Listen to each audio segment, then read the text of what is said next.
শুরুতেই সহস্ত্রীক মাত্র ৫ জন অনাথ শিশুকে বুকে টেনে নিলেও ২০০-র বেশি সন্তানের অভিভাবক এখন পিজিরুল আলম দুলাল।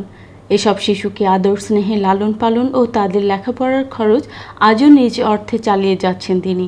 সেই সাথে কারিগরি শিক্ষা, সামাজিক কর্মকাণ্ড ও সংস্কৃতি চর্চাও চলছে তাদের। এসব শিশুকে সমাজে প্রতিষ্ঠা করার মাঝেই তিনি খুঁজে ফেরেন জীবনের সব সুখ। সুন্দর একটা সমাজ তৈরি করার লক্ষ্যে আমরা এটাকে প্রতিষ্ঠা করেছিলাম। 1999 সালে এটা প্রতিষ্ঠা করছি।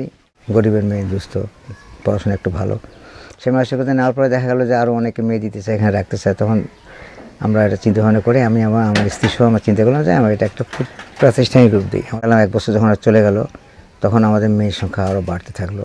যখন মেয়ের সংখ্যা বাড়তে থাকলো, তখন আমরা চাইলাম যে এটা এমনভাবে প্রতিষ্ঠা লাভ করুক যেন আমরা এখানে আধুনিক শিক্ষায় আমাদের কিছু দরিদ্র মেয়েকে যেন আধুনিক শিক্ষায় সুশিক্ষিত করে তুলতে পারি।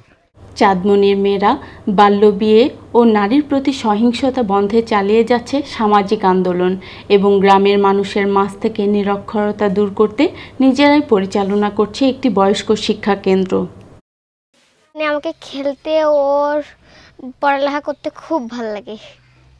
এটা যখন শুরু হয় তখন ঠিক আসিনি, কিন্তু তখন শুনছিলাম এটা সম্পর্কে জানলাম, তখন আমার আগ্রহ হলো যে আমি সেখানে যাই, সেখান থেকে পড়াশোনা করি। তারপর আমার দাদা সম্পর্কে একজন আমাকে এখানে রেখে যায়, তখন থেকে আমি এখানে পড়াশোনা করছি, এসএসসি পাস করছি। আর আমাদের মামা, উনি আমাদের খুব আদর যত্ন করেন, কোনো কিছু আমরা অভাব বোধ করতে পারি না।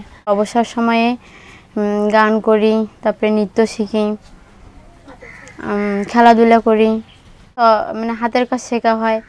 আমার বাংলা সোনার বাংলাদেশ, সবুজ সোনালি ফিরোজা রূপালি, রূপের নেই তো শেষ।